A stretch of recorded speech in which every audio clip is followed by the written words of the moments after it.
মাঝে মধ্যে ভ্রমণের উদ্দেশ্যে কিছু অর্থ ব্যয় করাটা বিলাসিতা নয়, এটা মানসিক শান্তি এবং শারীরিক সুস্থতায় এক প্রকার বিনিয়োগই বলা চলে। মেয়েদের পায়ে এক অদৃশ্য শেকল, ঘর থেকে বের হতে গেলেই কত রকম বিধি নিষেধ তার জন্য। আত্মনির্ভরশীল হন, সাহসী হন, নিজের সিদ্ধান্ত নিজে নিতে শিখুন, কিন্তু তর্ক করে নয়, বরং যুক্তি দিয়ে। মানে প্রচুর অর্থ ব্যয়, লাক্সারিয়াস রিসোর্ট এরকম কিন্তু না।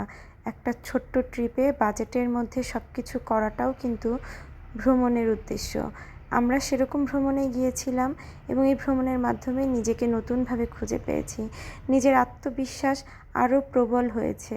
একটা শান্ত বিকেল, একটা স্নিগ্ধ রাত, একটা সূর্যাস্ত দেখা, এগুলোর মাধ্যমেই নিজেকে আরও শক্তিশালীভাবে আবিষ্কার করেছি। যে কোনো ধরনের ভ্রমণের অভিজ্ঞতাই কিন্তু জীবনকে দেখার দৃষ্টিভঙ্গি পরিবর্তন করে দেয়।